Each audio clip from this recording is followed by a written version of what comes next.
All right, first interview of 2021 going down right now. Sure, some of them may have dropped in 2021, but this is the first one conducted in the new year. And what better way to kick it off than with the man, which you found out last week will now be headlining the January 20th UFC event on Fight Island against Neil Magny, UFC Fight Island 8. Happy to be joined by main event Michael Chiesa. Happy New Year, sir. How are you? Main event Mike, I could get used to that. I'm doing good, man. Happy New Year to you as well. And it's an honor to be your first guest of this new year. Appreciate it very much. This is a nice way to kick off the new year, is to not turn the page from a strange pandemic-filled 2020 and you kick off 2021 in a headline spot. What a world, Mike. Yeah, what a world and what a whirlwind, man. I mean, I remember waking up the day the news broke that Khamzat Chimaev was out of the main event. I woke up and saw the news and was like, fuck, I'm going to lose the fight. Pardon my language. I thought I was going to lose the fight with Neil, and I feel like him and I have kind of been eyeing each other for a while. So just instantly I'm like, well, I kind of knew this was going to happen. This is why I didn't announce the fight yet to anybody. And as the day went on, it turned out to be a really good day. I thought it was going to be a crappy day. So I'm excited to be in the main event spot against a guy like Neil Magny. It's going to be a really fun fight for the fans. Why did you feel like you were going to lose the fight? Did you think like Neil would get the bump up or that they'd cancel the event altogether? I thought that Neil would get the bump up, just because they kind of had him in that spot anyways, more or less to fight Khamzat had Leon fallen out. But I knew that that could go both ways. And I'd kind of been warned about that prior to the fight getting booked. For like, hey, we're going to book you and Magny. But just so you know, if something happens to Chimaev and Edwards for the December 19th card, we're going to bump Neil up. And I'm like, okay. And then we get through the 19th, and I thought we were kind of out of the woods. But I still wasn't convinced. That's why I didn't announce anything. I'm like, I'm just not until I know that this is going to happen for sure. I'm not saying anything. And it very well could change. You never know. One of us could pop for COVID. You never know. There's a lot of moving parts to it. But, that's why I didn't announce. I'm like, I'm just going to stay focused. I'm going to stay training and just know that, hopefully if everything pans out, I'll be fighting Neil. And so it's not that I thought the 20th, the event on the 20th would get canceled. I just thought something would happen to the main event, and I was actually right. But I was wrong about one thing. I get to keep my Neil Magny fight. There you go. And you're in the main event. So obviously there's a lot to discuss, Michael. First off, the last time we spoke, it was on the UFC 256 preview show. You made some great predictions. People dug the Mike and Mike chemistry we put out for the world to see, but you did tease that fight with Magny was set. You were excited about the opponent, and then we found out that it was Neil Magny. This is your longest layoff in a few years now. How pumped are you to just get back in there and continue this momentum at 170 pounds? Yeah, I'm really excited to continue the momentum. Everybody's year got thrown, just thrown through a loop, So my whole plan was, get through the fight with RDA, get a little minor surgery done on my knee, and then move on to a fight in July, move on to a fight towards the end of the year, maybe January. And, that all got just thrown out the window. COVID 2020. And, so, even though my goals, they kind of got rearranged, I still got to end the year with one of my top goals, and that was to be put in a main event spot before 2020 ends. So I was able to make that happen. It just sucks. There's a lot of inactivity between this fight and my last one. But, I'm a guy that's this analyst role has kept my mind sharp. I've had to study a lot of fights. I've had to look at things objectively, and it's kind of broadened my mind a lot more towards the sport. I'm able to pick up a lot more things when I watch it, and I'm watching film and things of that sort. And it gave me time to hone my skills and fill some voids in my game that needed to be addressed. And, I'm Ringrust. I don't believe in Ringrust. I'm not worried about the layoff in that sense. So I'm just excited to get out there and compete, man. I feel like this is going to be the best version of myself that I've shown in my whole 9-year UFC career. Yeah, you mentioned the small knee operation that you needed done, and then I remember in July you tweeted out that you're going to have 2 operations done in one session, and then when it was done, you would be a new man because of it. So I haven't had a chance to ask you this question. Do you feel like a new man since July? Yeah, I feel like a new man since July, but that surgery did not go as well as we had hoped. Supposed to be around 45 minutes to an hour max. And it turned out to be a 6.5-hour surgery. They really kind of did a number on me. And I definitely had some dark days throughout the recovery process, wondering like, I knew I would still get to compete again, but I was just like, is my leg going to be the same? You know what I mean? And I think that that's just normal for anybody that's going through the recovery process after a surgery. But I definitely had some dark days, but they're behind me. My leg's 100%. I'm able to do a lot of things I couldn't do before. And, and that's very exciting. You know what I mean? To be able to go through a full training camp and not be dragging my leg behind me because I've got all this pain in my knee. It's been really nice. It's been refreshing. So how long were you dragging that pain of the knee around with you? Was it something that had been going on for a long time for you? Yeah, a really long time. I mean, this is an injury I sustained when I was a teenager. And it just, as time has progressed, it just got worse and worse and worse. And particularly when winter comes around, because I had hardware in my leg.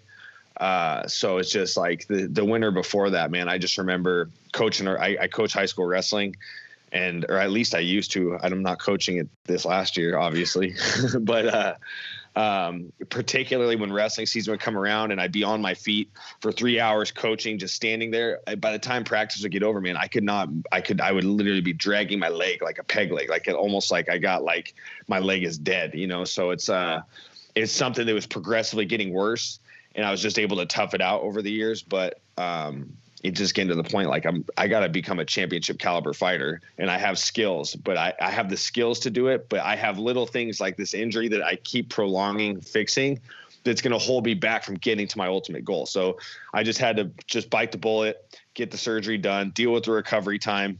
And it was the best thing I ever did. And it was, given the whole landscape of 2020, and it was just like, this is the time to do it, man. We had a big pause on the sport for, 2 months. So it was that was the time to just get it done, get it over with, and move on. And now I don't ever have to worry about it again. I haven't had any pain in my leg for the first winter since I was 15 years old. So it feels really good.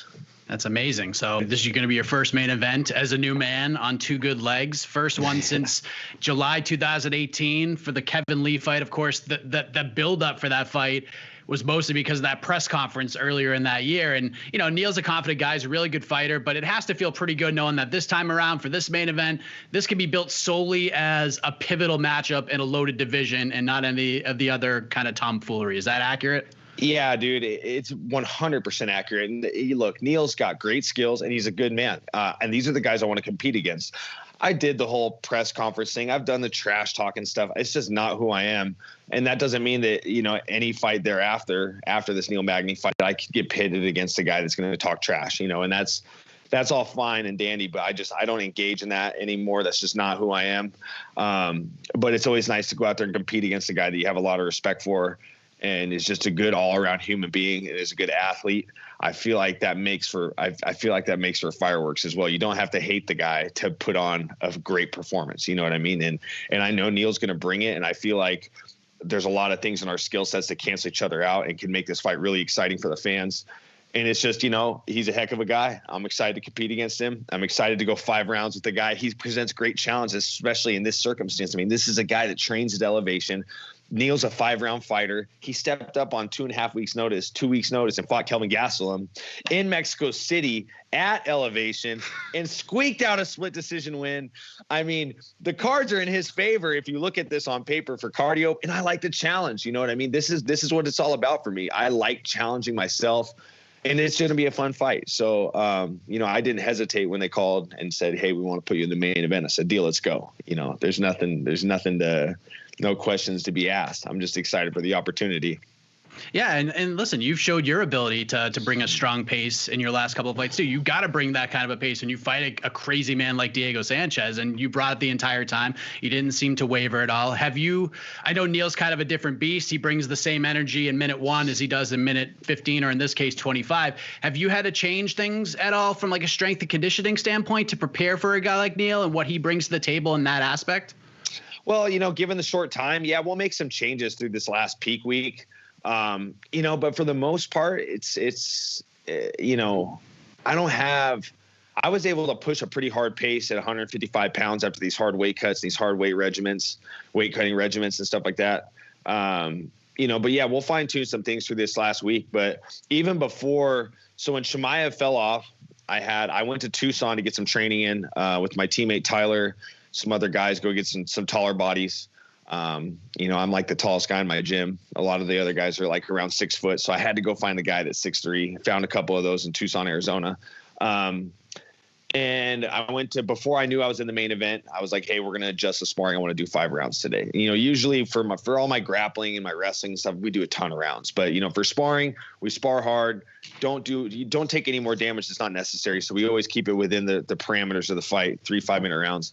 But that day I was like, hey, look, we're going 5 5-minute rounds.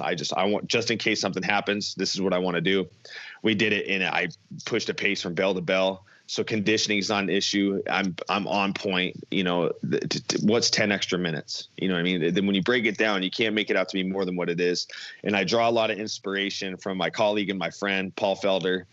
That guy's a beast. And I know I'm not training for a triathlon, but I'm in great shape. I've been through, this has been a long training camp.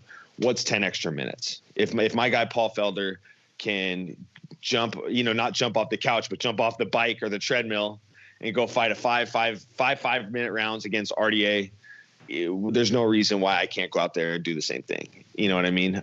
So I draw inspiration from my peers, and I have a lot of confidence in my training. So I'm very confident I can go out there and get the win, whether I get the finish or I have to fight this guy to the bitter end. I'm confident I can win this fight. I feel, and correct me if you don't feel this way, like having the welterweight division in a headline spot for the second time in 3 cards once you fight, it's huge because, and as you've seen as a fighter and as an analyst, the division, especially up the top, it feels like it's lost a little bit of buzz since July, since Kamaru Usman beat Jorge Masvidal. Like we had Covington versus Woodley, we had Wonderboy versus Jeff Neal, but I don't know. I feel like this is good timing to get this division, especially, top 5, top 10 rolling again and they get that excitement built back up. Do you feel the same way, or is that just me sort of thinking out loud here? No, that's perfect. I mean, we're getting this division moving again, and it would have been not trying to take any luster or any shine off of mine and Neil's main event, but it had Chimaev and Leon Edwards got to stay on the card. You got the double feature. You'd have the main and co-main, 2 top 10 fights in the welterweight division. They're trying to move this division along. I talked to Sean Shelby in Fight Island, and when I was there for that little 3-week stretch, I did work in the desk, and he was like, "Hey, when you get home, be ready. We're getting this division moving again. There's too many guys. There's too many good guys sitting around. There's fights that need to be made. Up until this last recent stretch of these welterweight fights, there was no movement in the rankings for a long time. I mean, you could go back. I think the last ranked guy that fought up until this stretch of welterweight fights, I think was like Luque versus Randy Brown. You know what I mean? And Randy Brown wasn't ranked at the time, but I mean, there was a long stretch where we didn't have ranked welterweights fighting. So that was their plan this whole time, is to get these welterweight fights moving, get this division moving. There's a lot of good guys that need to make their way to the top. You know what I mean? And things we need to see what guys belong where. We need to line up some contenders. We don't even have, outside of Burns and Colby, you usually have an idea of who the next guy could be fighting for the title. And we still don't really have an idea of who that could be. So we got to get this division moving again. And this is a perfect main event between me and Neil, 2 guys that we're gunning for the top. We're both of us aspire to be world champions. This is a fight that's got to be made, and I'm excited to be a part of this new welterweight movement to get this division going again. So what are the next couple of weeks going to be like for you? Like when do you head to Vegas, and then subsequently when do you travel out to Abu Dhabi? So I think I leave the 9th. And then we got 2 days of quarantine. Then we got the flight, then another couple of days of quarantine. So really, it's going to be different having that. Usually it's like a fight week's usually 5 days. Usually I go out about a week before. So you're cutting the camp just a few days short, but I got to remember everybody else has to do the same thing. So it's not like I'm putting myself at any type of disadvantage. We're all kind of going through the same thing together. But that's why it's imperative to have a little bit of a longer training camp to make sure I'm in shape and be ready to adapt. This has been, even though this fight is in 2021, this fight got booked in 2020. In 2020, I feel like was the year for opportunity. I feel like a lot of great opportunities presented themselves, and a lot of them happened on short order. And, this fight was no different. So I made sure to have a longer training camp to make sure I'd be ready for anything any type of change that presented itself, any type of opportunity that came my way. I made sure to be ready for it. And, I'm glad that I did that. You know what I mean? Cause, this would have caught me off guard. This came as no surprise. You know what I mean? So I'm really excited to, really excited to head to Fight Island, to be able to have gone there for 3 weeks and see how things are done and kind of get the vibe and go to the Flash Forum. And I don't even know if we're at the Flash Forum this time. We might actually be at that new arena they're building. I mean, you might know more about this than I do, but that's what I heard. Yeah. Yeah. So I'm glad I got to go there, get the vibe, and once I got there and saw how things were run, I was like, I want to come here and fight. So hopefully things pan out to where I'm able to do that. And they did. So I'm just really excited to get out there and compete and get out there and get on Fight Island. I mean, this is it's just been a crazy year, man. I'm just really excited to get out there and start this one off right. Isn't the start time for your card I guess normalish would be the word, at least from that time? Because I was looking at the ESPN page and it had the start times for the 3 cards, and it said your event started at 9 a.m. Eastern time. So wow. I don't know, do you know anything about that?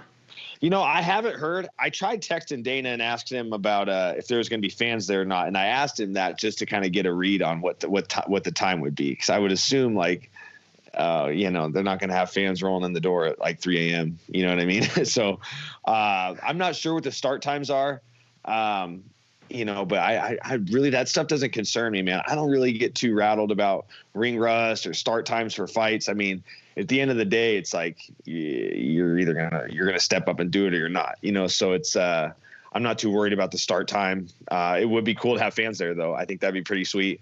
So I don't really know in terms of whether there's going to be fans there, the start times, or any of that stuff. I just know I got a heck of a main event ahead of me against a really tough opponent, and I'm excited to put on a show for the fans. So we'll see what happens. So how do we close this thing out on January 20th? Second of 3 events, 8-day span on the island. How do we get this thing done? Get this thing done by just doing what I do best, man. Just be me, put the pressure on. I know he's going to meet me in the middle. And ultimately, I'd like to get this thing done in less than 25 minutes. But if I got to go the distance, I got to go the distance. I just know that I've had a great camp. I'm healthy. I went into that last fight with a broken nose. I didn't get to do any live training. And I still I know I got a week ahead of me, so knock on wood. I don't want to jinx myself. But this is the healthiest I've gone into a fight since the Diego Sanchez camp. So I'm going to be a totally different guy. So I'm just excited to go out there and compete, man. In an ideal situation, I get my hand raised within the 25 minute mark. I beat him. I finish him. I put a stamp on this fight, shoot myself up into the top 5, get myself into another big fight, end the year as the number 1 contender at 170 pounds. I got lofty goals, but I'm very confident I can achieve them right now, Mike. I think it's my time. 33 years old. I've been in the UFC for 9 years. I feel like I'm at my best. I feel like I'm in my prime. I feel like this is a good showcase fight for me. Yeah, I can see it in your eyes. There's a focus to you, Mike. But I can't let you go before we get the analyst side out of it. Hey. I'm not gonna pop you like crazy, but Fight Island, man. There's 3 big main events on the island. First off, January 16th, Max Holloway, the former featherweight champion, first non-title fight he has had in forever, taking on the surging New Englander Calvin Kattar. Phenomenal fight, especially knowing that some of the advantages Max has had in his career, like his size, his reach at 45, those are negated. In fact, the reach advantage goes to Calvin Kattar in this fight. I love this one. I love all 3 main events, but this one really sticks out to me, Mike. What do you think of this fight? Well, you got to remember, no disrespect to Max Holloway, love the guy, but he's never has a reach advantage. He's got a 69-inch reach. People don't realize it. Max Holloway does not have a long wingspan. So he's never really him being at a reach disadvantage. That's kind of like a common thing for his fights. But he makes up for it with his pressure and the way he changes stances. And you would never guess that this guy doesn't have a long reach because he fights like he has a long reach. But a lot of that has to do with pressure and his ability to stand in the pocket and throw volume punches. Not like he throws short punches, he throws long. So it looks like he has a long reach. But Calvin Kattar, man, this guy is an assassin. He is sharp. We saw in the Jeremy Stevens fight, he looked good. We saw in the Dan Ige fight, and Dan Ige is as tough as they come. He's durable. Calvin Kattar showed he can push a pace for 25 minutes. The guy's super tough. He's rolling the New England cartel. Those guys, there's something going on over there. I think that, you got Rob Font, who's looking good. And Calvin Kattar's kind of been the captain of that team. I think it's going to be, I don't think it's going to be a showcase fight for Calvin because Max is as tough as they come.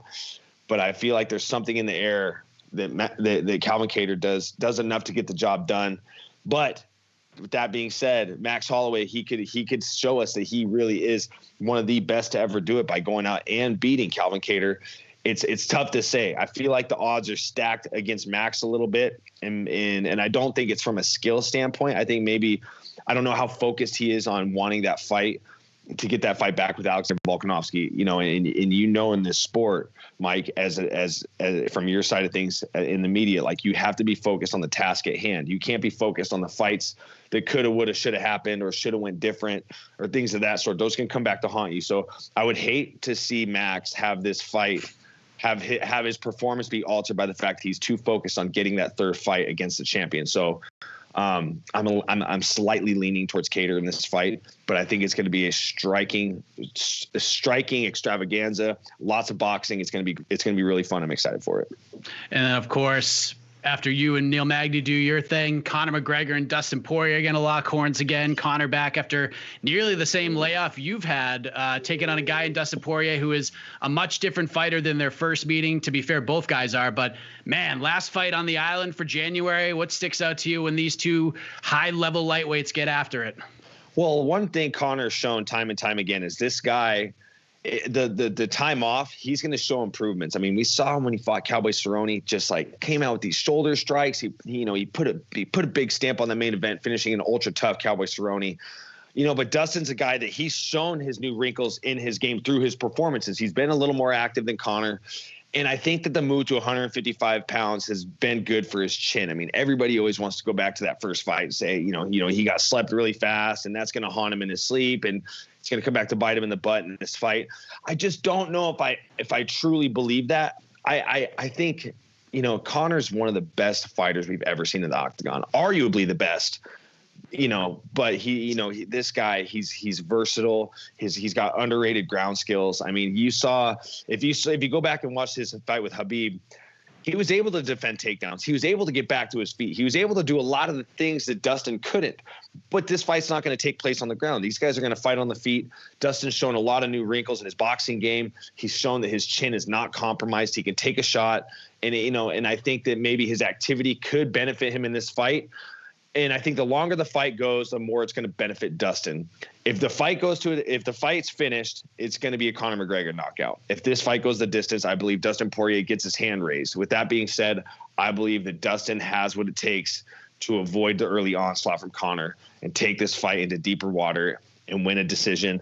No matter what, I think this fight is going to be absolutely insane. I think that irregardless, it's either going to be a knockout of the year performance for Conor, or it's going to be a 5-round fight of the year between Conor and Poirier. But I just think if this fight goes the distance, I think it favors Dustin more. There you go, everybody. Early preview from the man himself, the man who's going to be headlining January 20th against Neil Magny. Always a pleasure catching up with you, my man. The timing on this and ending this is perfect because my 7-year-old just walked up to me. He lost a tooth. About a minute ago. How about that? So he's getting a visit from the Tooth Fairy. But all the best to you, Mike. Safe travels. Happy New Year once again, man. Peace. Thank you, sir.